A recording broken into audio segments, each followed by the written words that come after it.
Part 1. The Illusion of Easy Victory. Picture this. One of the largest Viking fleets ever assembled cuts through the choppy waters of the Baltic Sea. 700 ships. Think about that number for a moment. 700 longships, their dragon heads proud against the grey October sky, their sails billowing with divine purpose. At their head stands Magnus Olafsson, Magnus the Good, King of Norway and Denmark, heir to a 300-year tradition of Viking dominance. The men rowing these ships aren't farmers pressed into service. These are professional warriors, veterans of campaigns in England, Ireland and Francia. Men who've stood in shield walls from Dublin to Kiev, men who've never known defeat on the water. Their destination? Jomsborg, the legendary Viking fortress at the mouth of the Oder River. Their mission? To finally crush the Wendish Slavs who've been growing too bold, too defiant. Magnus himself is the embodiment of Viking power. At 29, he's already legendary, a king who united Norway and Denmark, who faced down the mighty Sweyn Estridsson. His skalds sing of his generosity, his battle fury, his divine right to rule the north. The greatest treasures of Scandinavia fill his war chest. The finest warriors of two kingdoms follow his banner. As the fleet approaches Wollin Island, where Jomsborg stands defiant, the Vikings begin their war chants. They know the Wends are skilled fighters. After all, Jomsborg itself was once a Viking stronghold, and many Wends have served as mercenaries in Viking armies. But 700 ships? The largest naval force the Baltic has ever seen? What possible resistance could tribal Slavs mount against such overwhelming power? The warriors sharpen their axes, check their mail shirts, make offerings to Odin and Christ alike. For Magnus's fleet carries both pagan and Christian warriors, united in their certainty of victory. They've heard the stories of easy raids on Slavic coastal villages. They know of the wealth accumulated in Wendish trading towns. This will be another chapter in the endless saga of Viking supremacy. But as the autumn sun sets behind them, casting long shadows across the darkening waters, not one of these warriors suspects the truth. They're not sailing toward another triumphant raid. They're not approaching frightened farmers who will flee at the sight of Viking sails. They're sailing into a trap set by an enemy who has spent 2 centuries learning every Viking tactic, studying every Viking weakness, preparing for exactly this moment. Within days, this magnificent fleet, the pride of 2 kingdoms, the flower of Scandinavian warfare, will be utterly destroyed. The few survivors who make it back to Denmark will speak in hushed whispers of horrors they witnessed, of tactics they couldn't counter, of an enemy unlike any they'd faced before. This is the story Vikings didn't want you to know. The story of how the invincible Norse warriors met their match on the southern shores of the Baltic. The story of the Slavic tribes who didn't just resist Viking expansion, they reversed it. The initial encounters. Let's rewind 2.5 centuries to when Vikings first encountered the Slavic peoples of the southern Baltic coast. The year is approximately 800 AD, and Scandinavian raiders are just beginning to perfect the tactics that will terrorize Europe. These early Vikings aren't yet the organized armies that will later besiege Paris or conquer England. They're opportunistic raiders, testing the waters, literally, of a new age of expansion. The first recorded Viking contact with the Baltic Slavs comes from the Royal Frankish Annals, which describe how, in 808, the Danish king Gudfred destroyed a Slavic trading centre called Rerik. The operation seemed almost insultingly easy. Gudfred's forces swept in, captured the town, and forcibly relocated its merchants to his own trading centre at Hedeby. No great battle. No heroic resistance. Just another group of victims added to the growing list of peoples who couldn't stand against Viking aggression. This set the pattern for the next several decades. Vikings would raid Slavic settlements along the coast, the Obodrites near modern Mecklenburg, the Veleti further east, the Rugians on their island stronghold. These raids followed a familiar pattern: swift strikes from the sea, overwhelming force, minimal organized resistance. The Slavs seemed to be exactly what Vikings expected. Scattered tribal groups, more interested in farming than fighting, worshipping strange gods in forest groves, lacking the centralized authority to mount coordinated defense. By the 840s, Vikings weren't just raiding, they were establishing permanent bases in Slavic territory. Hedeby grew into the greatest trading city in Scandinavia, largely built on controlling trade with Slavic lands. Danish kings claimed overlordship of the Oberdrites, demanding tribute and military service. Viking merchants established a significant presence at Wollin, at the mouth of the Oder, which would later become the legendary Jomsborg. The archaeology tells us something fascinating about this period. In early Viking Age layers, at sites like Gros Strømkendorf and Ralswiek, we find typical Viking artifacts. Thor's hammer amulets, Scandinavian-style brooches, Viking weapons. The interpretation seemed obvious.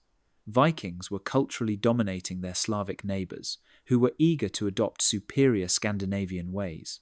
Viking sources from this period barely mention Slavic military capabilities.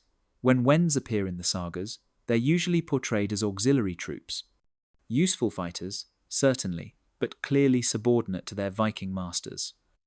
The Jomsvikings, that legendary warrior brotherhood, supposedly employed many Wends, but always under Norse leadership. The message was clear.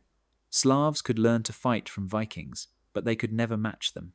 Even their gods seemed inferior. While Vikings worshipped Odin the All-Father, god of war and wisdom, and Thor the Thunderer, protector of mankind, the Slavs venerated what Vikings saw as primitive nature deities. Svetivid with his 4 faces, looking in all directions from his temple at Arkona, Triglav, the 3-headed god, Svarog, the celestial smith, forest spirits, and river gods.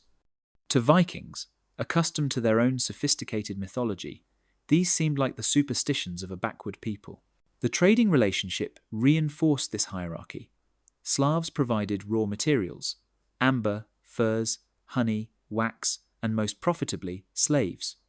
In fact, the very word slave derives from Slav, reflecting how commonly these peoples were enslaved and sold in Viking markets. In return, Vikings offered manufactured goods, weapons, and protection, often from other Vikings. By 900 AD, the relationship seemed set in stone. Vikings dominated the Baltic militarily and economically. They controlled the sea routes and the major trading centres. Slavic tribes paid tribute or faced destruction. When they fought back, as the Oberdrites did in 844 or the Veleti in 862, they might win temporary victories, but Vikings always returned in greater force. This was the context in which generations of Viking warriors grew up. Their grandfathers had raided Slavic coasts with impunity. Their fathers had collected tribute from Wendish chiefs. They themselves had likely participated in profitable raids on Slavic territories. The southern Baltic coast was their backyard, a reliable source of wealth and slaves, populated by peoples who could occasionally fight well as individuals, but could never match Viking organization and naval supremacy. The fatal miscalculation. But here's what those confident Viking warriors catastrophically failed to understand. While they were busy raiding Francia and settling Iceland, the Slavic tribes of the southern Baltic weren't standing still. They were watching, learning, adapting, building something that would prove to be the Vikings' worst nightmare. The first miscalculation was demographic. Vikings assumed they were dealing with sparse, scattered populations, easy pickings for concentrated raiding forces. But archaeological evidence now reveals something stunning. The southern Baltic Slavic territories were among the most densely populated regions in northern Europe. The area between the Elbe and Oder rivers contained hundreds of settlements, from major fortified centres to countless agricultural villages. Where Vikings might field hundreds of warriors from an entire region, Slavic tribes could mobilize thousands from a single district. The second miscalculation was organizational. Vikings saw tribal divisions: Oberdrites, Veleti, Lutici, Rugians, Pomeranians, and assumed this meant weakness. They didn't recognize that these tribes were actually sophisticated confederations, capable of coordinating across vast territories when threatened. The Lutician Federation, for instance, united 4 major tribes: the Redari, Sursipani, Cassini, and Tolensians. Under a complex system of shared governance centered on the sacred temple at Rethra, This wasn't primitive tribalism. This was a functional federal system with regular assemblies, established laws, and most crucially, a unified military command structure that could activate in times of crisis. When Magnus the Good thought he was attacking the Wends, he was actually facing a coordinated response from multiple interconnected political entities that had spent 2 centuries preparing for exactly this kind of invasion. The third miscalculation, perhaps the most fatal, was religious. Vikings fundamentally misunderstood the role of Slavic paganism in military organization. This wasn't just folk superstition, it was a thoroughly militarized religious system that made every war a holy war. The great temple fortresses weren't just religious centers. They were military headquarters, treasury vaults, and intelligence-gathering centers all in one. Take Arkona, perched on the chalk cliffs of Rügen Island.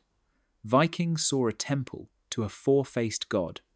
What they missed was that those 4 faces, looking in all directions, represented a sophisticated intelligence network. Priests at Arkona maintained contacts throughout the Baltic region. They knew when Viking fleets assembled, when Danish kings planned campaigns, when Norwegian warriors gathered for raids. The sacred white horse of Svetovid, used for divination, was actually part of an elaborate communication system that could mobilize defensive forces across hundreds of miles of coastline. The fourth miscalculation was economic. Vikings assumed Slavic wealth came primarily from raw materials they sold to Scandinavian traders. They didn't realize that by the 11th century, Wendish merchants had developed their own extensive trade networks reaching deep into Poland, Bohemia, and even the Byzantine Empire. Cities like Wollin, Stettin, and Wolgast weren't dependent on Viking trade. They were competitors to it. The Wends controlled the mouth of the Oder, one of Europe's great rivers, giving them access to vast continental markets that bypassed Scandinavian middlemen entirely. But perhaps the most dangerous miscalculation was military. Vikings had spent 2 centuries believing their naval supremacy was unchallengeable. They hadn't noticed that Slavic shipbuilders had been studying captured Viking vessels, improving on their designs, adapting them to local conditions. Wendish ships were lighter and more maneuverable than Viking longships, with shallower drafts that could navigate the complex river systems and coastal marshes of the southern Baltic. More than that, the Slavs had developed tactics specifically designed to counter Viking advantages. They knew Vikings depended on shock tactics. The terrifying appearance of dragon ships, the psychological impact of berserker charges, the overwhelming force of the shield wall. So they developed strategies that avoided direct confrontation until Vikings were exhausted, separated, or trapped. The forest fighting techniques that had evolved from centuries of intertribal warfare proved devastatingly effective against Vikings accustomed to open battles. The Slavs had learned to use their homeland's dense forests, vast wetlands, and treacherous marshes as weapons. They knew every path, every hidden channel, every defensible position. They could appear from nowhere and disappear just as quickly, bleeding Viking forces through ambush and attrition. All of these factors, demographic, organizational, religious, economic, and military, had been building toward a critical mass.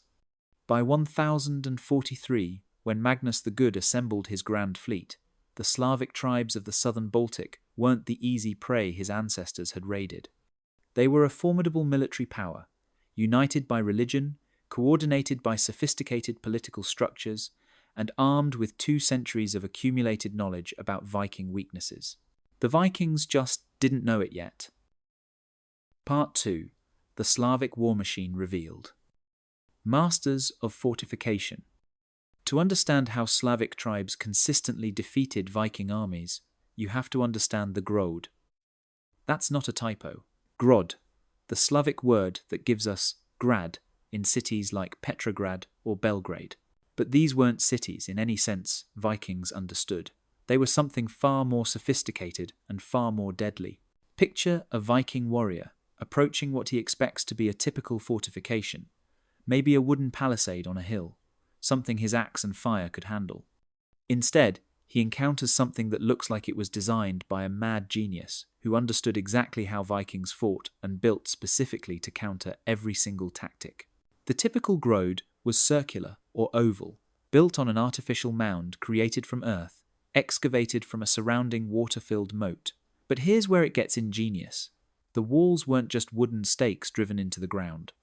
They were complex wooden box constructions, filled with earth and stones, faced with clay that had been deliberately fired to create a ceramic shell. Try to burn it?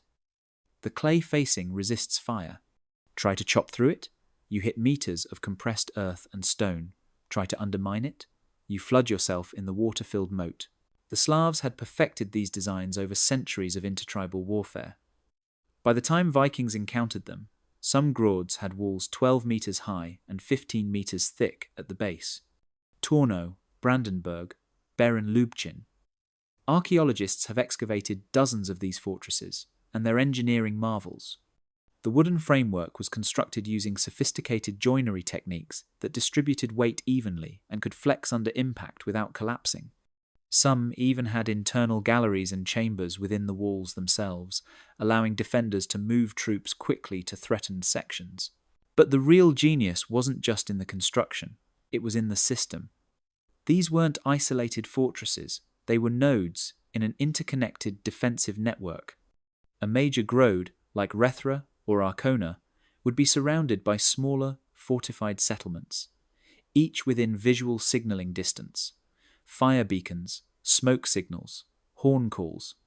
An attacking Viking force would find every Grod for 50 miles around knew they were coming before they'd even begun their assault. Let's talk about Arkona, because it represents the absolute pinnacle of Slavic fortification science. Perched on the northeastern cape of Rügen Island, Arkona was protected on 3 sides by chalk cliffs, dropping 40 meters straight into the Baltic.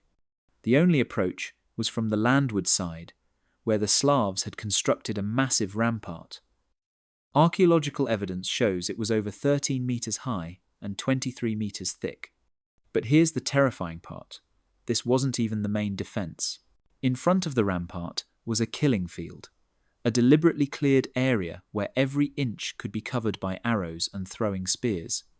Before that, multiple lines of hidden pit traps, some containing sharpened stakes, others simply deep enough to break legs and ankles.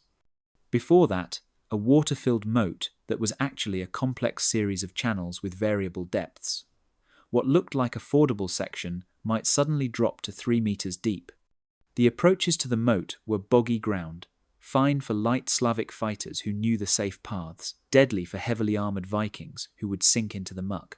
Inside Arkona stood the Temple of Svetovid, a massive wooden structure that doubled as a final defensive position. 4 stories tall, built from oak timbers thick as a man's waist, containing not just religious artifacts but the Confederation's war treasury, funding for mercenaries, bribes for allies, resources for extended sieges. The priests weren't just religious figures, they were military engineers who maintained detailed plans of every fortification in the Confederation. The Vikings had nothing comparable. Their idea of fortification was the long fort, basically a fortified ship camp, or at best a ring fort like those in Ireland. These were temporary structures, designed for raiders who never intended to stay long. The Slavic Grods were permanent statements of power, each one a massive investment of communal labour that could take decades to complete. Even more frustrating for Vikings, these fortifications were specifically designed to neutralise their favourite tactics. Viking armies excelled at rapid movement and concentration of force, but Grods could withstand extended sieges, supplied by internal wells and massive granaries. Viking berserkers, those legendary fury warriors who could break shield walls through sheer aggression. They'd exhaust themselves trying to scale walls while under constant missile fire. The Viking shield wall, nearly invincible in open battle, useless against fortifications that couldn't be reached. The psychological impact was devastating. Vikings were accustomed to enemies who fled to inadequate refuges that could be quickly overcome. Finding themselves faced with fortifications they simply couldn't crack with traditional methods destroyed morale. Many Viking expeditions against Slavic territories simply dissolved when faced with the prospect of lengthy, costly sieges with no guarantee of success. Naval supremacy in home waters. Now here's something that would have been inconceivable to Vikings even a generation before Magnus's failed expedition. By the 11th century, Wendish Slavs weren't just matching Viking naval power, they were surpassing it in their home waters. How did a people Vikings had dismissed as farmers and forest dwellers become a naval force that could destroy the largest Viking fleet ever assembled? The transformation began with simple geography. The southern Baltic coastline is nothing like the Norwegian fjords or Danish sounds. It's a maze of river deltas, shallow lagoons, barrier islands, and shifting sandbanks. The Oder alone splits into multiple channels as it reaches the sea, creating a bewildering network of waterways.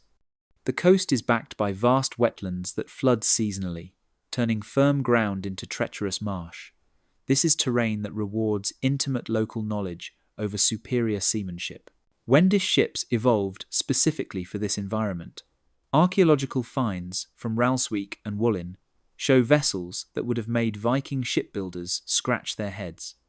Where Viking longships were built for open ocean voyaging, deep-keeled, clinker-built, designed to flex with waves, Wendish vessels were flat-bottomed, with reinforced frames that could survive grounding on sandbanks. They were shorter than longships, rarely exceeding 15 meters, but with a broader beam that provided stability in shallow water and more room for warriors. The construction technique was different too. Vikings built shell first, adding the internal frame after forming the hull from overlapping strakes. Wends often built frame first, more like Mediterranean shipbuilding traditions, which produce stronger but less flexible hulls. Perfect for ramming tactics in protected waters, where ocean swells weren't a concern. They also pioneered the use of multiple steering oars, allowing for extraordinary maneuverability in tight spaces. But technology was only part of the equation. The Wends developed tactical doctrines that turned Viking strengths into weaknesses. Viking naval battles typically involved grappling enemy ships and fighting deck to deck, essentially land battles on floating platforms. The Wends refused to play this game. Their lighter, more maneuverable vessels would dart in for ramming attacks or missile volleys, then retreat before Vikings could board. They mastered the art of the false retreat, a coordinated withdrawal that would draw Viking ships into pursuit, stretching their formation, leading them into waters where local knowledge meant everything. Suddenly, that pursuing longship would find itself grounded on a sandbank that wasn't there last month, while Wendish vessels, with their shallow draft, circled like wolves. Or they'd be led into narrow channels where Viking numerical superiority meant nothing, where only one or two ships could fight at a time, while others piled up behind them. The Wends also revolutionized naval logistics in ways Vikings never anticipated. Viking fleets required regular stops for food and water, camping on beaches where their ships could be drawn up safely. The Wends established hidden supply caches throughout the coastal wetlands, accessible only to those who knew the secret channels. They could operate for weeks without touching a beach, appearing and disappearing like ghosts in the morning mist. Weather was another weapon in Wendish hands. Vikings, for all their seamanship, were fundamentally fair-weather raiders. They campaigned in summer when seas were calm and days were long. But Wends had learned to use the violent autumn storms of the Baltic as cover. They knew every protected anchorage, every sheltered channel where their vessels could ride out weather that would drive Viking fleets to seek harbour.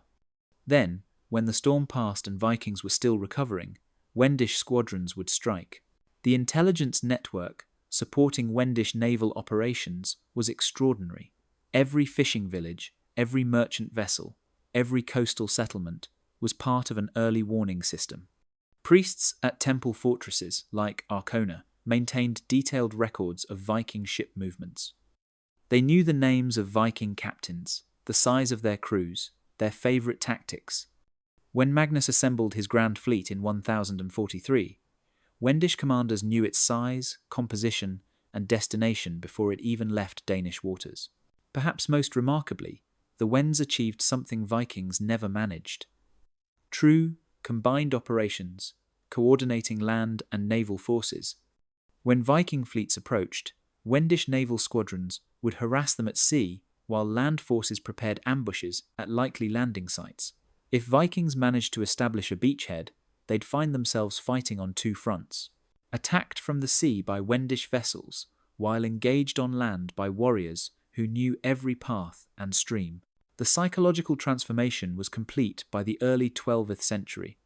Where once Vikings had sung songs of easy raids on Slavic coasts, Danish mothers now frightened children with tales of Wendish pirates. The very word Wendish in Scandinavian sources shifted from meaning slave to meaning sea terror. Runic inscriptions from this period show Danish and Swedish communities building coastal-proof fortifications, not against other Vikings, but against Slavic naval raids. This wasn't just military evolution, it was a complete reversal of the established order.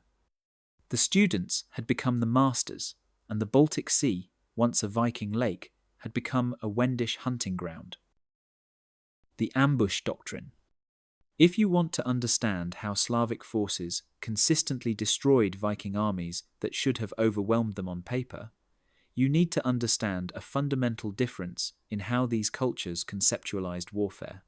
Vikings sought glory in open battle, where individual prowess and courage could shine. Their sagas celebrate warriors who stood firm in the shield wall, who challenged enemies to single combat, who died magnificently rather than retreat. The Slavs had a different philosophy entirely. The only good fight was one where your enemy never had a chance. The Wendish approach to warfare was built on three pillars: intelligence, terrain, and psychological destruction. Every military operation began with intelligence gathering. Slavic scouts, often disguised as merchants, slaves, or even Christian missionaries, would infiltrate Viking camps weeks before any battle. They counted warriors, identified leaders, noted equipment, observed routines. They learned which jarls were rivals, which warriors were recovering from wounds, which units had the best equipment. This intelligence fed into elaborate deception operations. The Slavs became masters of what we might today call psychological operations.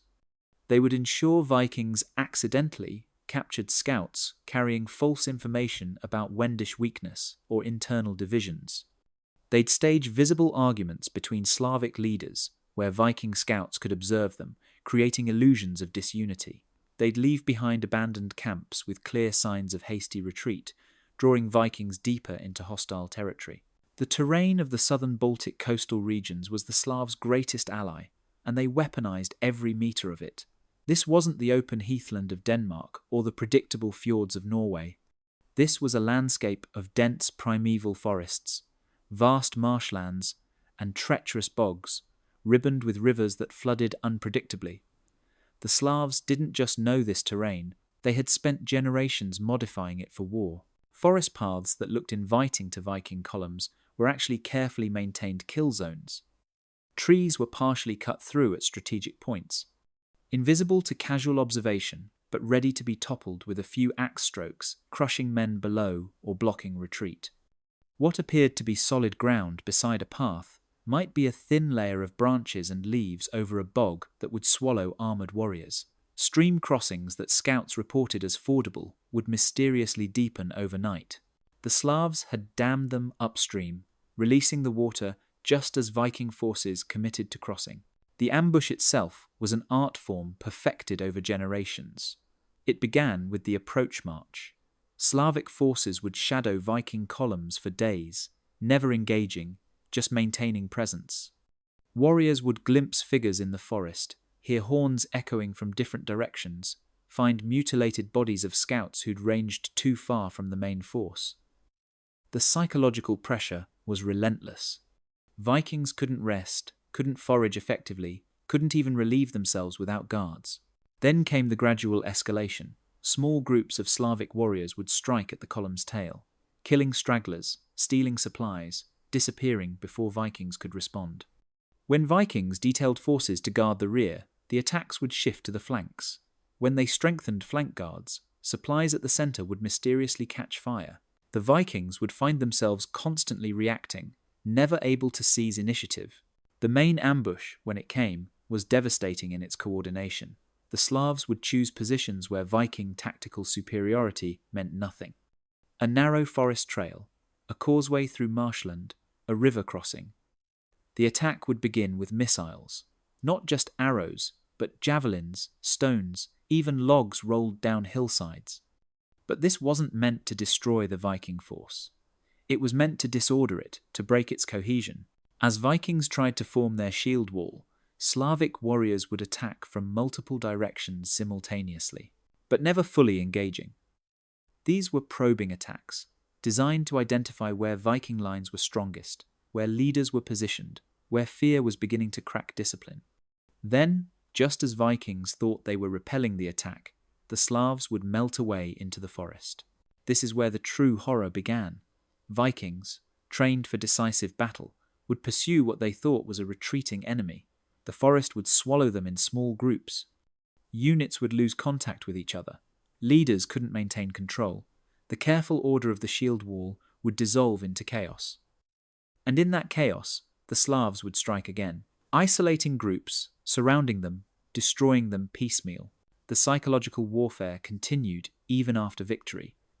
The Slavs would deliberately allow some Vikings to escape, wounded, terrified, their minds shattered by what they'd experienced.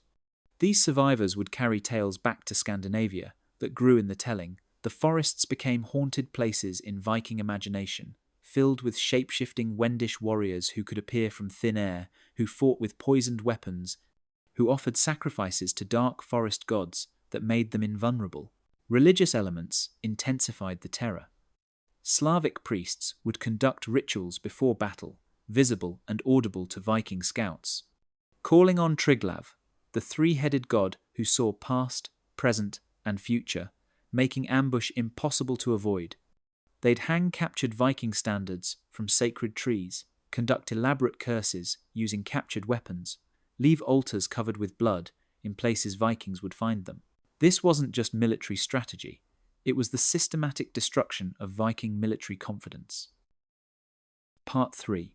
3 devastating defeats. The Massacre at Rethra, 983 AD. The year 983 should have marked the final triumph of Danish Christianity over Slavic paganism. Harald Bluetooth, the Danish king who'd converted his realm to Christianity and built the famous Jelling stones, had spent years planning this campaign.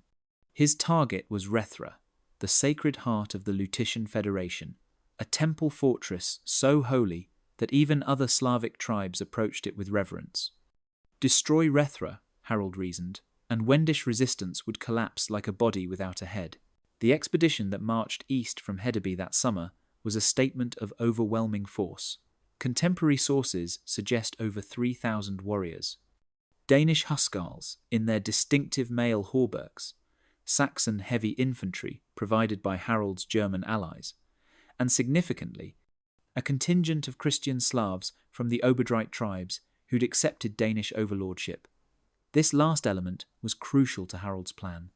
These Christianized Slavs would show their pagan cousins that the future lay with Christ and Danish civilization, not with the old gods lurking in sacred groves. The march began with stunning success. Lutetian border settlements fell without significant resistance. The few defenders who stood and fought were quickly overwhelmed. Slavic peasants fled at the approach of Harald's army, leaving behind rich agricultural lands that provided ample supplies for the advancing force. Harald's allied Oberdrites assured him this was typical. The Lutetians were concentrating their forces at Rethra itself, preparing for a final stand at their sacred centre. By late September, the Danish army could see the smoke from Rethra's sacred fires rising above the forest canopy. Scouts reported the approaches to the temple fortress were surprisingly lightly defended. A few hastily constructed barriers, some pit traps, nothing that would slow a determined assault. The Lutetians, it seemed, were counting on their gods rather than military engineering. Harald ordered camp, established in a broad meadow 2 miles from Rethra, where a small river provided water and the open ground prevented surprise attack. The king spent the evening in council with his commanders, planning the next day's assault. Missionaries accompanying the army held special services, blessing weapons, and promising the warriors that God would deliver the pagan stronghold into their hands. The mood was confident, even festive. By tomorrow evening, they'd be counting the treasures of Rethra's temple. That night, everything changed. It began with the fires, not the cooking fires of an army preparing its morning meal, but ritual fires. Hundreds of them, surrounding the Danish camp in a perfect circle, each one tended by white-robed Lutetian priests. The flames cast dancing shadows through the forest, and from the darkness came a sound that made even veteran warriors grip their weapons tighter. The synchronized chanting of thousands of voices, calling on Svarojic, the divine smith who forged weapons that never missed their mark. Then came the horns. Not the brass horns Vikings knew, but something older, deeper, aurochs horns, that produced a sound that seemed to come from the earth itself. The Danish sentries reported movement in the forest, but when patrols investigated, they found nothing but more fires, more chanting, always just out of reach. Dawn brought no relief. As Harold's army formed for its march on Rethra, they discovered the landscape had changed overnight. The clear path to the temple was now blocked by fresh earthworks. The small river had risen. The Lutetians had dammed it during the night, turning solid ground into treacherous marsh, and from the forest on all sides came the steady drumbeat of weapons on shields, thousands upon thousands of warriors announcing their presence. Harold had no choice but to advance. Retreat would destroy his authority and invite rebellion among his own subjects. The Danish army moved forward in tight formation, shields locked, expecting at any moment the full Lutetian assault. But it didn't come. Instead, arrows began falling from the forest. Not volleys, but a steady, aimed rain from invisible archers who melted away whenever Danish troops moved to engage them. The first disaster struck at the flooded river crossing. As the Danish vanguard waded into what they thought was knee-deep water, the ground beneath them gave way. The Lutetians had spent weeks excavating hidden channels and lining them with sharpened stakes. Heavily armoured warriors disappeared beneath the surface, dragged down by their mail shirts. Those who made it across found themselves isolated as the main army hesitated at the water's edge. That's when the Lutetians revealed their true numbers. From concealed positions throughout the forest, an army emerged that dwarfed Harold's force. Contemporary chronicles suggest 8,000 warriors, though this may be exaggeration born of terror. What isn't exaggerated is the coordination of their attack. This wasn't a barbarian horde, but a disciplined force executing a carefully planned battle strategy. The isolated Danish vanguard was surrounded and annihilated in minutes. Harold tried to form a defensive position, but the soggy ground made maintaining formation impossible. Danish warriors found themselves fighting in small groups, unable to support each other, as Lutetian forces flowed around them like water around stones. The Christian Oberdrites, seeing the battle's direction, either fled or switched sides, their kinship bonds proving stronger than their new faith. The killing went on for hours.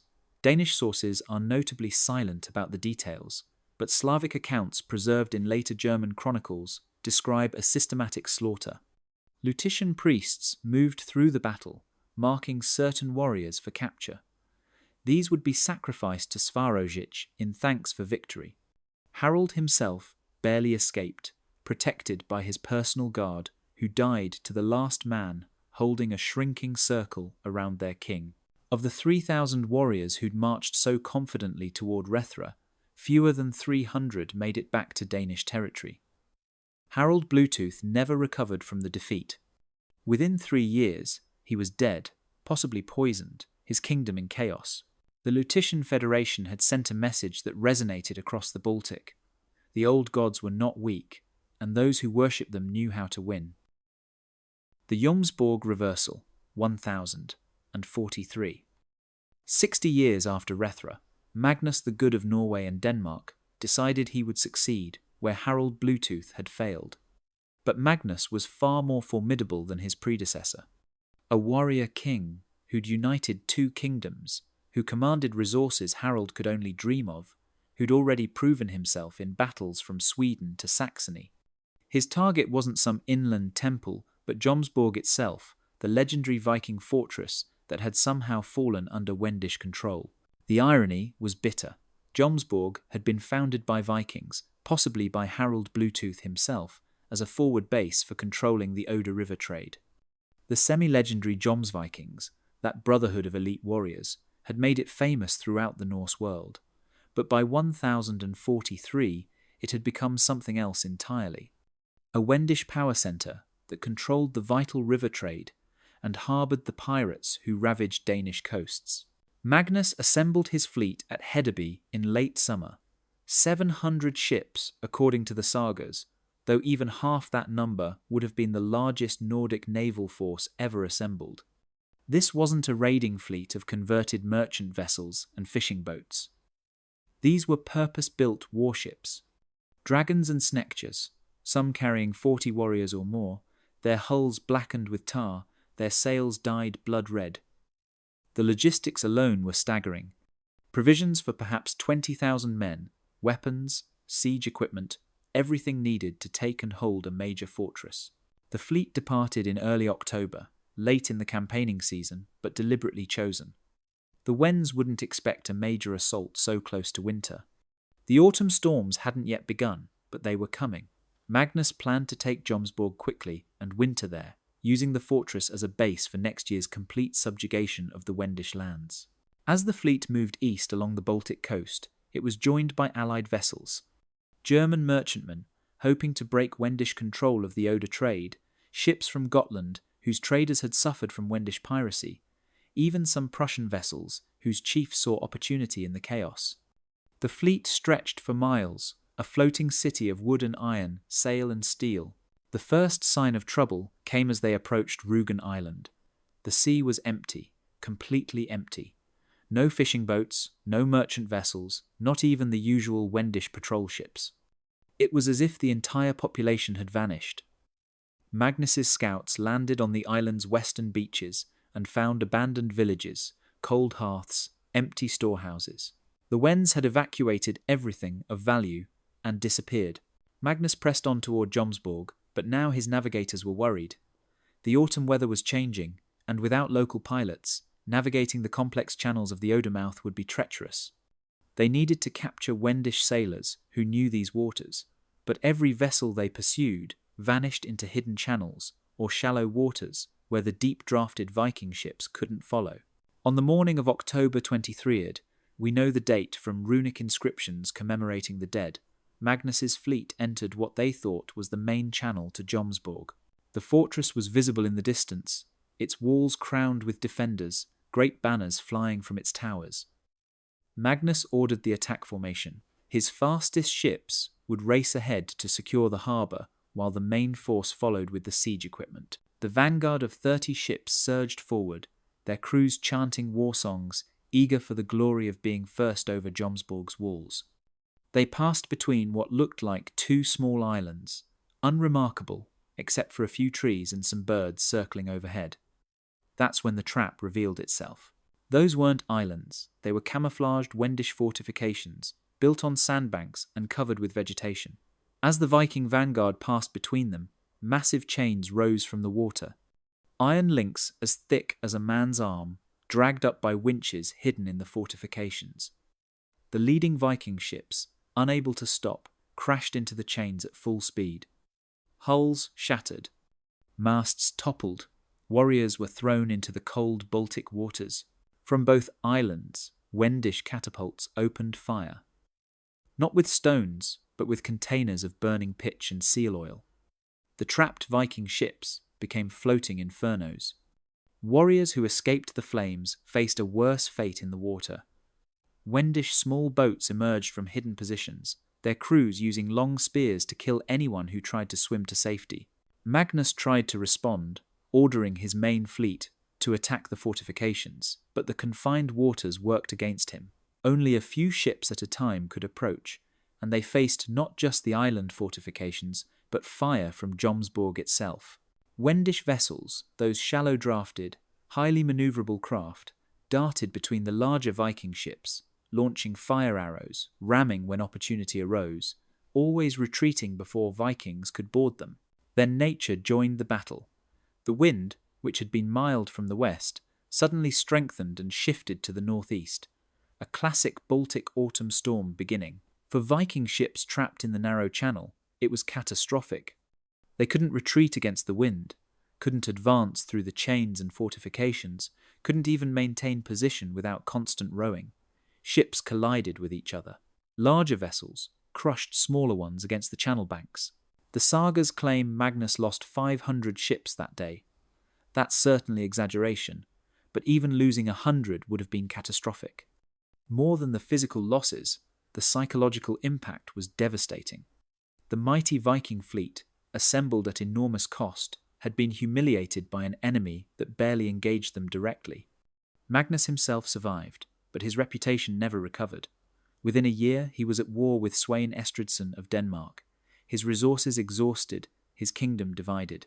The Battle of Jomsborg, if it can even be called a battle rather than a massacre, marked the end of Viking offensive operations against the Wendish coast. From 1043 onward, it would be the Scandinavians defending against Slavic raids, not the other way around.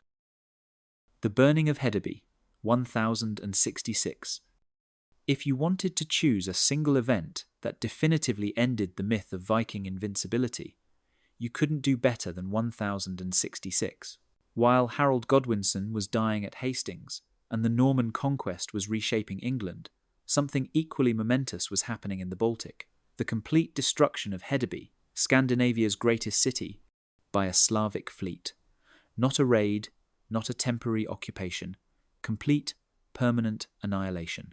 To understand the magnitude of this event, you need to understand what Hedeby represented.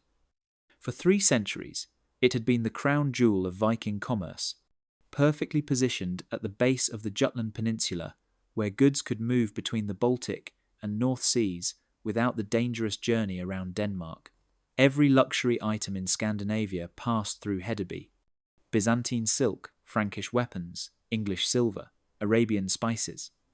The city's population approached 10,000, making it one of the largest urban centres in Northern Europe. Hedeby wasn't just rich, it was symbolic. This was where Viking expansion had begun, where the first great trading networks were established, where Norse merchants learned to dominate international commerce. Its defences reflected its importance. A massive semicircular rampart enclosed the landside, while a strong palisade protected the harbour. The Dunavik, that enormous system of earthworks across the peninsula, provided additional protection. The city had never fallen to external attack. The Wendish assault on Hedeby was years in the planning. This wasn't an opportunistic raid, but a carefully orchestrated campaign designed to deliver a psychological blow from which Danish power would never recover. The Oberdrite Prince Kruto, allied with the Lutetian Federation, assembled a fleet that German chronicles number at over 500 vessels. Probably an exaggeration, but even half that would have been formidable. The timing was perfect. Summer 1066 found Denmark in chaos. Harald Hardrada of Norway had just been killed in England, creating a power vacuum in the north. Svein Estridsson of Denmark was dealing with internal rebellions. Most importantly, the Danish fleet was dispersed. Some ships supporting various claimants to the Norwegian throne, others dealing with raiders in the North Sea, few available to defend home waters. The Wendish fleet didn't approach Hedeby directly. Instead, they landed forces north and south of the city, cutting it off from reinforcement. Then, they did something Vikings had never anticipated. They brought siege equipment by ship, not just ladders and rams, but sophisticated catapults capable of throwing incendiary projectiles over Hedeby's walls. The technology had been acquired from Polish and Bohemian allies, adapted for naval transport, practiced in attacks on smaller targets. The assault began before dawn on a day in late summer. We don't know the exact date, as Danish chronicles seem almost embarrassed to record details. Fire arrows and burning pitch fell on Hedeby's densely packed wooden buildings. The city's fire defences, designed for accidents not military attack, were quickly overwhelmed. As flames spread through the merchant quarters, the population fled toward the harbour, hoping to escape by ship. But the harbour was where the main Wendish force waited. Their vessels formed a semicircle, blocking escape while maintaining perfect position for archery. The slaughter was methodical. Merchants trying to launch boats were shot down. Ships attempting to break through were rammed and sunk. The water turned red with blood, a detail multiple chronicles mention, suggesting it's not mere literary embellishment. What happened next reveals the true sophistication of Wendish strategic thinking. In typical Viking raids, attackers grabbed portable wealth and left. The Wends did something different. They systematically destroyed Hedeby's economic infrastructure. The great merchant halls were pulled down stone by stone. The harbour facilities, wharves, cranes, warehouses were demolished. The smithies, where renowned weapons were forged, had their tools thrown into the harbour and their anvils broken. They also targeted knowledge. Hedeby's merchant archives, containing decades of trade agreements, credit arrangements, and commercial intelligence, were burned. Navigation charts used by Hedeby's sailors were destroyed. Even the great church, repository of written records and treaties, was razed despite some Wendish forces having converted to Christianity. Most tellingly, the Wends destroyed Hedeby's shipyards, burning half-completed vessels and the seasoned timber stockpiled for future construction. They understood that Danish naval power depended on specialized facilities and accumulated expertise. Destroying ships was temporary. Destroying the ability to build ships was permanent. The human cost was staggering. Contemporary accounts suggest thousands died, though numbers from this period are always suspect. What's certain is that many of Scandinavia's most experienced merchants, craftsmen, and sailors perished. The knowledge they carried, trade routes, manufacturing techniques, commercial relationships built over generations, died with them. King Sweyn Estridson's response reveals Danish impotence. He didn't attempt to retake Hedeby or even pursue the Wendish fleet. Instead, he abandoned the site entirely, founding a new city, Schleswig, on the opposite side of the Schlei Inlet. The message was clear. Denmark could no longer defend its most important city from Slavic attack. The economic impact rippled across Scandinavia for decades. Trade routes that had run through Hedeby shifted to German cities like Lübeck and Hamburg. The careful balance of commercial power that had favoured Scandinavian merchants was broken. Denmark never again achieved the economic dominance it had enjoyed in the Viking Age. But the psychological impact was even greater. Hedeby had been proof that Vikings could build as well as destroy, create as well as conquer. Its destruction by the very peoples Vikings had once raided for slaves demonstrated a complete reversal of power. The students hadn't just surpassed their teachers, they had erased the very symbols of their teachers' superiority. In Wendish territories, the victory was celebrated for generations. Temple inscriptions at Arkona recorded it as divine vindication. Slavic merchants filled the vacuum left by Hedeby's destruction, dominating Baltic trade until the rise of the Hanseatic League. The balance of power in the Baltic had shifted decisively, and it would never shift back. Part 4. The system that broke Vikings. Religious resistance. 0. 5. To understand how religion became a weapon that Vikings couldn't counter, you need to abandon modern notions of separation between church and state, between faith and politics.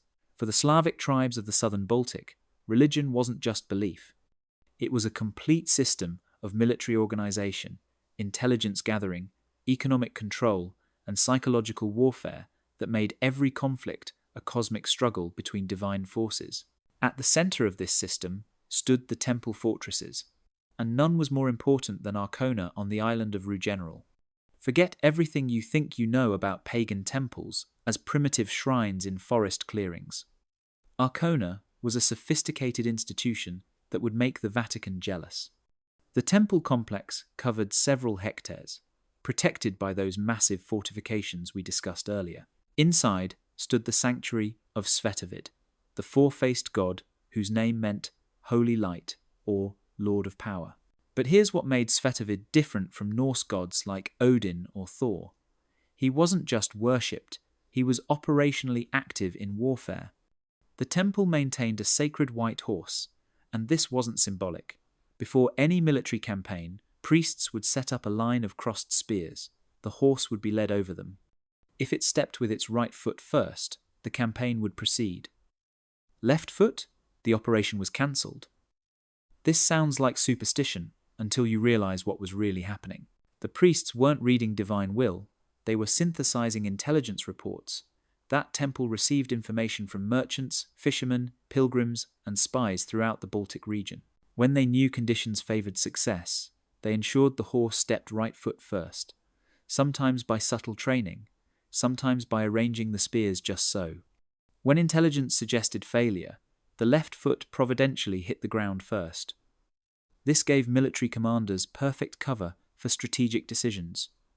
No warrior could question a choice made by the god himself. The economic power of these temples was staggering.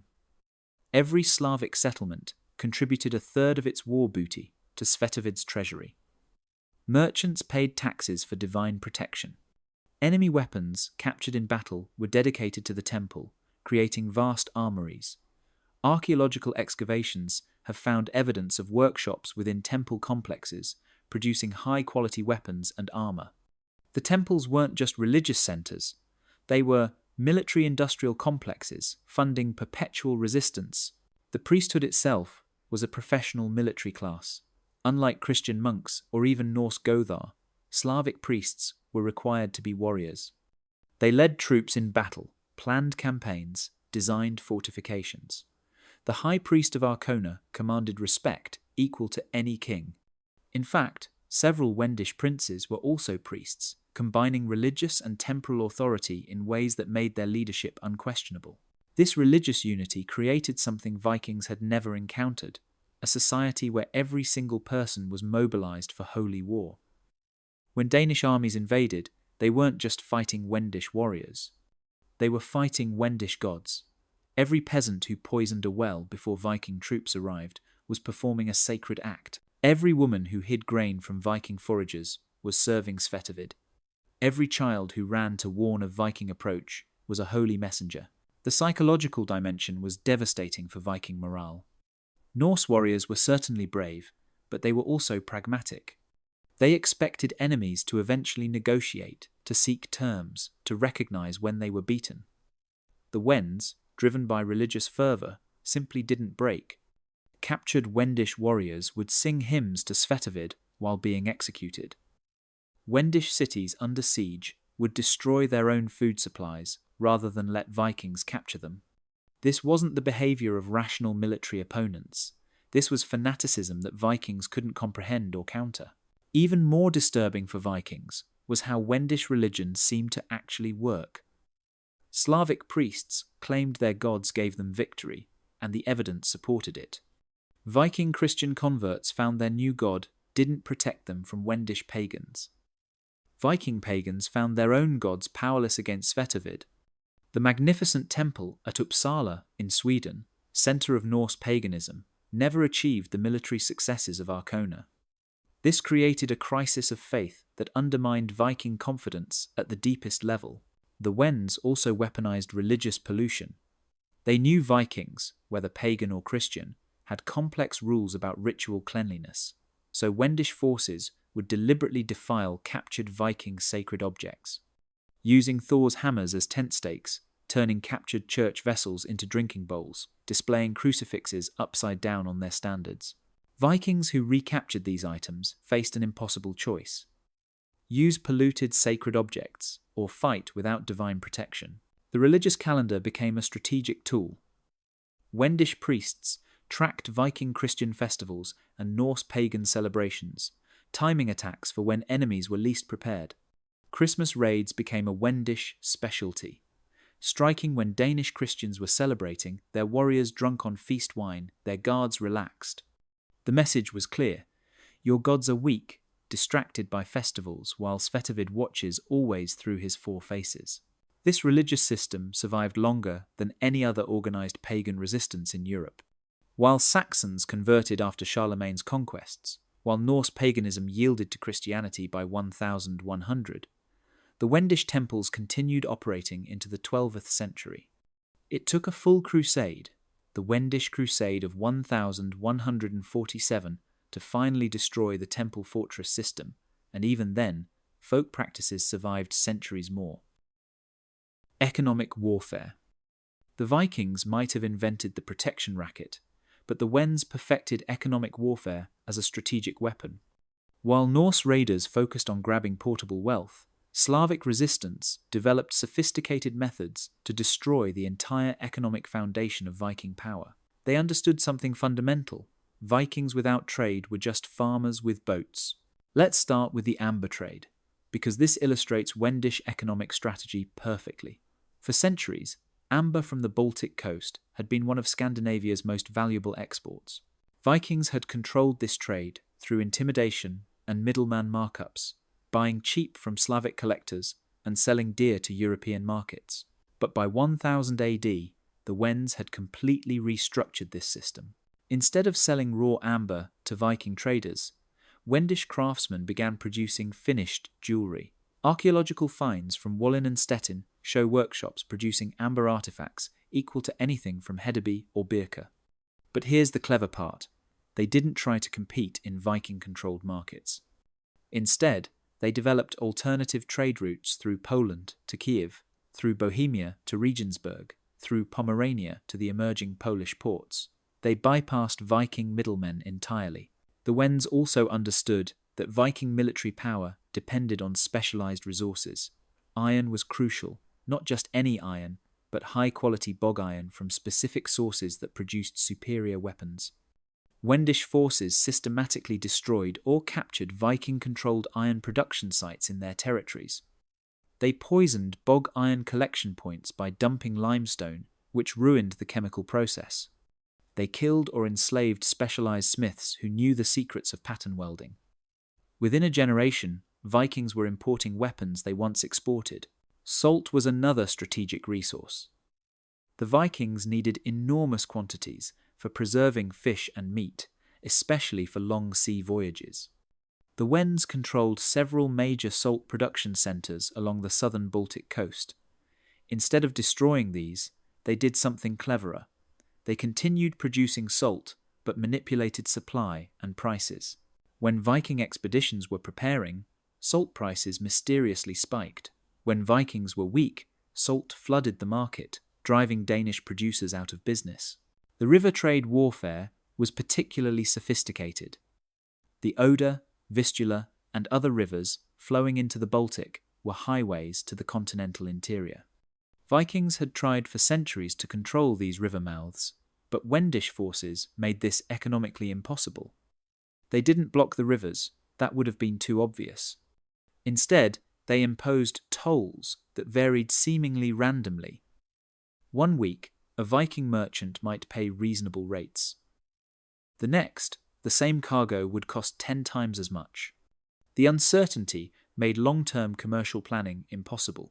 Maritime piracy became a Wendish industry, but not the crude smash-and-grab Vikings practiced. Wendish pirates operated with something approaching government sanction. They had intelligence on Viking merchant schedules, knew which ships carried valuable cargo, could distinguish between vessels from friendly and hostile ports. They even issued safe passage tokens to merchants who paid protection fees, creating a parallel authority to Danish naval power. The Wends also mastered economic espionage. Slavic merchants in Viking towns weren't just traders.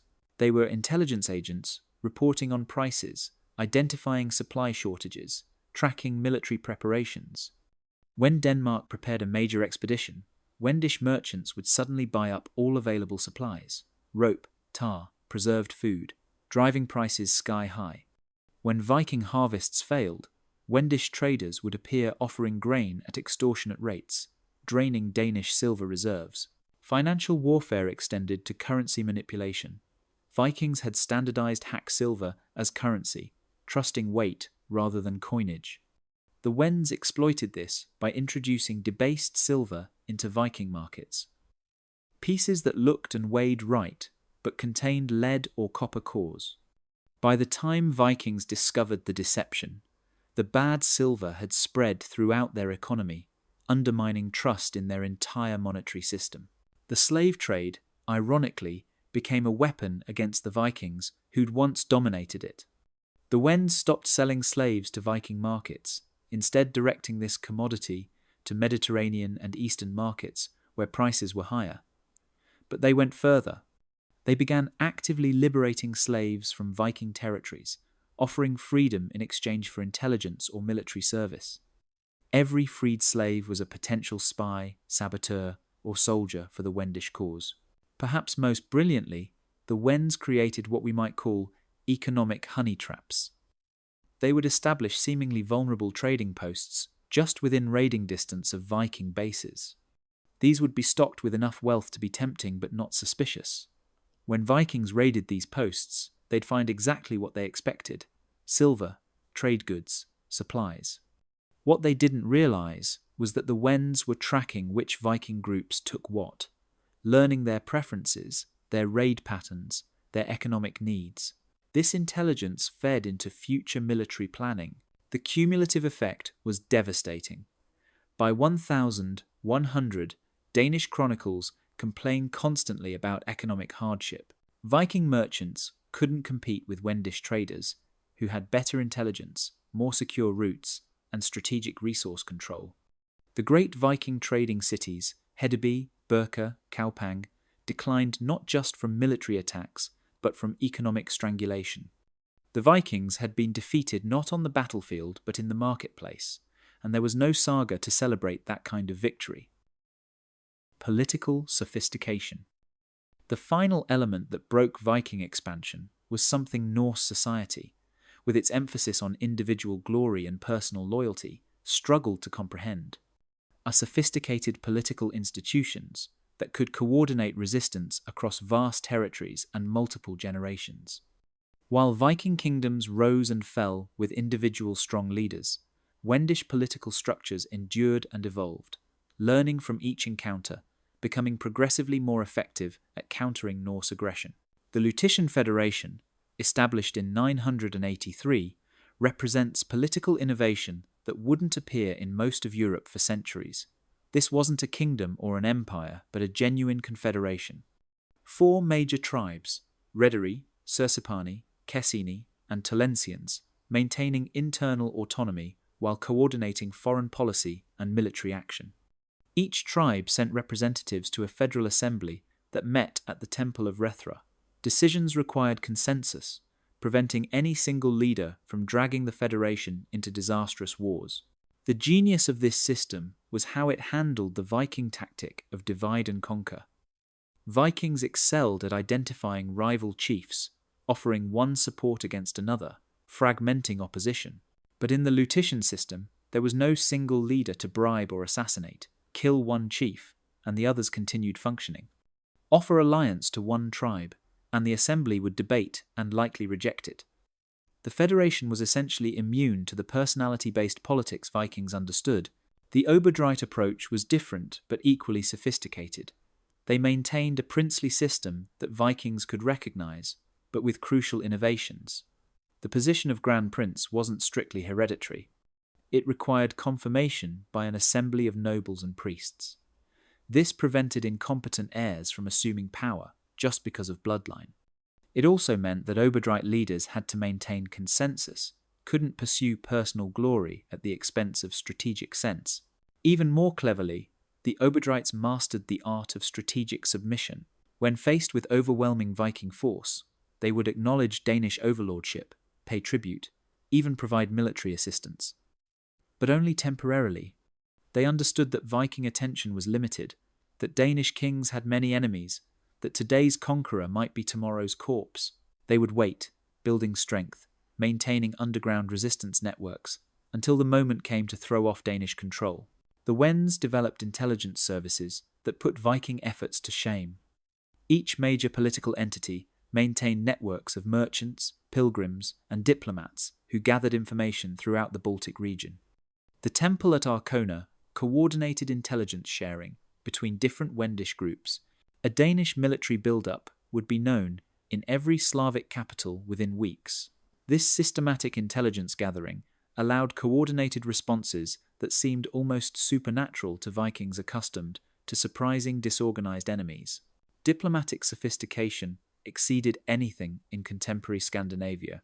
Wendish embassies traveled to the German Empire, Poland, Bohemia, even Byzantium, building alliance networks that could pressure Vikings from multiple directions. When Denmark threatened the Oberdrites, suddenly Swedish pirates would raid Danish coasts, funded by Wendish gold. When Norway pressed Rugian territories, Polish armies would threaten Danish allies in Pomerania. The Vikings found themselves constantly responding to crises that seemed coincidental but were actually orchestrated. The legal systems of Wendish polities were surprisingly advanced. Unlike Viking areas, where law was largely customary and oral, major Wendish centers had written law codes. We know this from later German sources that reference earlier Slavic legal traditions. These codes covered military obligations, trade regulations, and crucially, the treatment of foreign merchants and prisoners. This predictability made Wendish territories attractive to non-Viking traders, undermining Scandinavian commercial monopolies. Succession planning in Wendish territories showed remarkable foresight. Unlike Viking kingdoms that regularly collapsed into succession wars, Wendish polities developed systems to ensure smooth transitions. The Lutetian Federation's collective leadership meant individual deaths didn't create power vacuums. The Rugian princes designated heirs years in advance, giving them time to build legitimacy. The Obodrites sometimes practiced fraternal succession, brothers ruling jointly or in sequence, preventing the internecine conflicts that plagued Viking dynasties. The Wends also mastered what we might call soft power. They attracted Viking dissidents, offering land and status to Norse warriors willing to switch sides. Jomsborg itself became a multicultural center, where Viking military traditions merged with Slavic organizational methods. These cultural converts became some of the most effective anti-Viking forces, knowing exactly how to counter Norse tactics. Educational institutions, centered on the major temples, preserved and transmitted strategic knowledge across generations. Young Wendish nobles studied not just warfare, but history, learning from every Viking invasion, every successful resistance, every failed strategy. The temple archives contain detailed accounts of battles going back centuries. When Magnus the Good invaded in 1043, Wendish commanders were applying lessons learned from conflicts their great-grandfathers had fought. Perhaps most importantly, Wendish political culture emphasized collective survival over individual glory. While Viking sagas celebrated warriors who died magnificently in hopeless battles, Wendish traditions honored leaders who preserved their people through strategic withdrawal, diplomatic maneuvering, or timely submission. This fundamental difference in values meant Wendish polities could suffer defeats without collapsing, could lose battles while winning wars, could endure where Viking kingdoms shattered. The political sophistication of the Wendish Slavs wasn't acknowledged by contemporary Viking sources. It challenged too fundamentally the Norse view of themselves as culturally superior, but the evidence is undeniable. These weren't primitive tribes overwhelmed by Viking civilization. They were sophisticated political entities that studied their enemies, adapted their institutions, and ultimately created systems of governance that proved more resilient than the kingdoms that tried to conquer them. Part 5. Legacy and Lessons. Why this story disappeared. History, as they say, is written by the victors. But what happens when the victors of one struggle become the losers of the next? The story of successful Slavic resistance to Viking expansion didn't just fade from memory. It was actively suppressed, rewritten, and eventually erased by successive waves of conquerors who had their own narratives to promote. Understanding why this history disappeared tells us as much about the politics of memory as it does about medieval warfare. The first layer of erasure came from the Vikings themselves. The sagas, our primary Norse sources, are fundamentally entertainment literature, stories told to glorify ancestors and inspire warriors. No skald earned his meed by singing of Danish defeats. When Wendish victories are mentioned at all, they're transformed into tales of bad luck, divine disfavour, or treachery. The destruction of Magnus's fleet becomes a storm sent by God to punish Christian backsliding. The burning of Hedeby becomes an internal Danish conflict. The systematic nature of Slavic resistance is obscured behind individual incidents that preserve Norse honour while hiding Norse humiliation. The second layer came with Christianization. As Scandinavia converted to Christianity in the 11th and 12th centuries, the complex reality of pagan-on-pagan warfare became theologically inconvenient. Christian chroniclers needed to present Viking conversion as a triumph of civilization over barbarism. How could they explain that Christian Vikings were consistently defeated by pagan Slavs? The solution was simple: don't explain it. Reframe the conflicts as Christian crusades against heathen holdouts.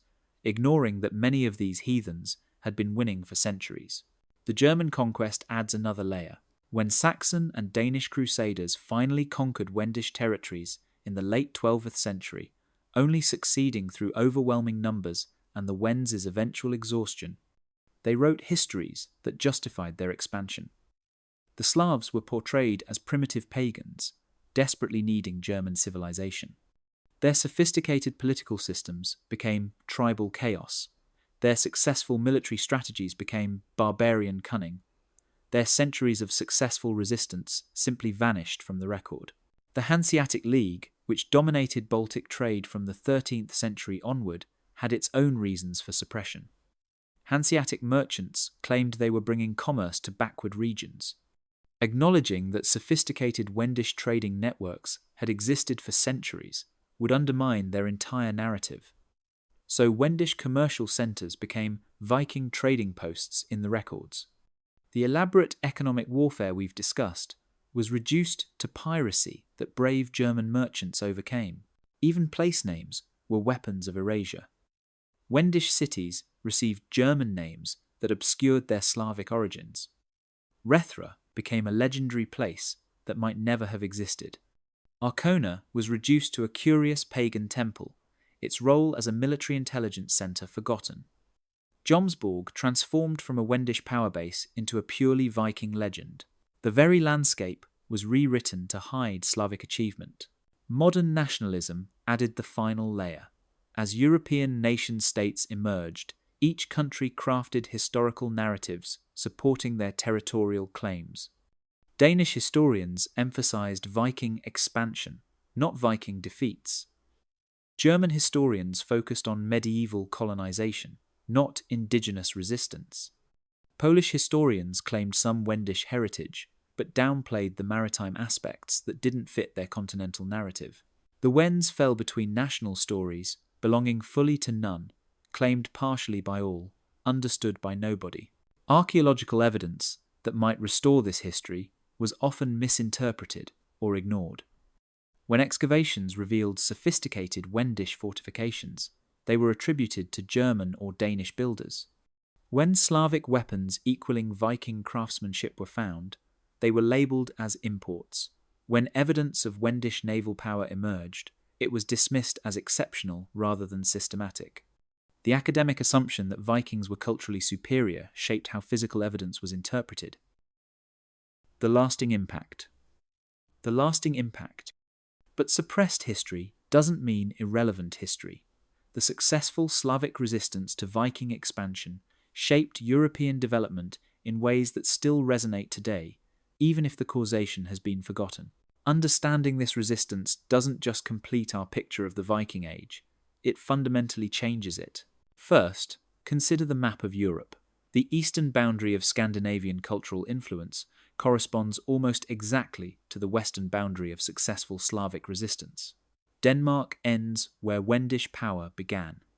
The German-Slavic linguistic border, still visible today, marks the line where Wendish military power finally stopped Germanic expansion for 3 centuries. Without Slavic resistance, Scandinavia might have extended to the Vistula or beyond. The entire ethnic composition of Central Europe would be different. The economic implications cascade through centuries. Wendish resistance forced Vikings to seek opportunities elsewhere, contributing to the intensity of raids on England and France, the establishment of the Danelaw, the Norman conquest. If Vikings had successfully dominated the southern Baltic, would they have needed to raid so far afield? Would there have been a Norman invasion of England in 1066 if Scandinavians hadn't been economically pressured by Wendish competition? The butterflies of this particular historical hurricane spread far. The Hanseatic League itself was shaped by Wendish precedents. Those German merchants didn't invent Baltic trade networks. They inherited and adapted Wendish ones. The commercial law codes the Hanse used drew heavily on earlier Slavic traditions. The very idea of a trading confederation, rather than a kingdom controlling commerce, came from Wendish models. When we admire Lübeck or Hamburg's medieval prosperity, we're seeing institutions built on Slavic foundations. Military evolution accelerated because of Wendish innovations, the combined arms tactics that integrated naval and land forces, the use of intelligence services in medieval warfare, the concept of economic warfare as strategic policy. All these appeared first in Wendish resistance and spread throughout Europe. When Edward I of England used economic warfare against Scotland, when Italian city-states developed intelligence networks, when the Dutch sea beggars coordinated naval and land resistance against Spain, they were employing strategies pioneered on the southern Baltic coast. The religious implications extend beyond the obvious. Wendish paganism's successful resistance demonstrated that Christianity wasn't militarily invincible, contributing to its evolution from a religion of conquest to one of conversion. The Wendish Crusade of 1147, necessary because military force alone had failed, established precedents for later Baltic Crusades. The stubborn survival of Slavic paganism forced Christian theologians to develop more sophisticated arguments for conversion, moving beyond simple claims of military superiority. Perhaps most importantly for our understanding of history, the Wendish example proves that the Viking Age wasn't a story of inevitable Scandinavian dominance. It was a complex interaction between multiple sophisticated cultures, each adapting to and learning from the others. The Vikings weren't unstoppable forces of nature. They were human beings with strengths and weaknesses, who could be studied, understood, and defeated. This realization transforms how we should view the entire medieval period. Instead of a simple narrative of Viking raiders versus helpless victims, or Christian civilization versus pagan barbarism, we see a multipolar world of competing and cooperating powers, each with their own sophisticated institutions and strategies. The Wends weren't footnotes in Viking history, they were co-authors of European development. The story of Slavic resistance to Viking expansion isn't just a historical curiosity, it's a reminder that standard historical narratives often hide as much as they reveal, that defeated people's achievements vanish not because they weren't real, but because they're inconvenient to remember. It's a caution against assuming cultural superiority, a demonstration that military technology alone doesn't determine outcomes, and proof that resistance, when properly organized and sustained, can reverse seemingly unstoppable conquests. The Wends who stood on their fortification walls watching Viking fleets burn, who ambushed Norse armies in sacred forests, who built political institutions that outlasted kingdoms, they deserve their place in history, not as footnotes to Viking expansion, but as architects of its limits. They didn't just resist the Viking Age, they helped end it, and in ending it, they shaped the Europe that would emerge from medieval chaos into modern complexity. When we look at the Baltic Sea today, ringed by prosperous nations, crossed by peaceful commerce, its waters no longer running red with blood, we're seeing the eventual resolution of struggles that began over 1,000 years ago. The Vikings are remembered in sagas and museums. The Wends are forgotten except by specialists. But the boundaries they established, the institutions they pioneered, the strategies they developed, echo still in the foundations of Northern European civilization. History may be written by the victors, but the defeated still shape its course. The Slavic tribes who broke Viking expansion proved that no power is permanent, no dominance is complete, and no people, however obscure they may become in historical memory, are without agency in shaping their world. That's a lesson worth remembering, whether we're studying the 10th century or living in the 21st.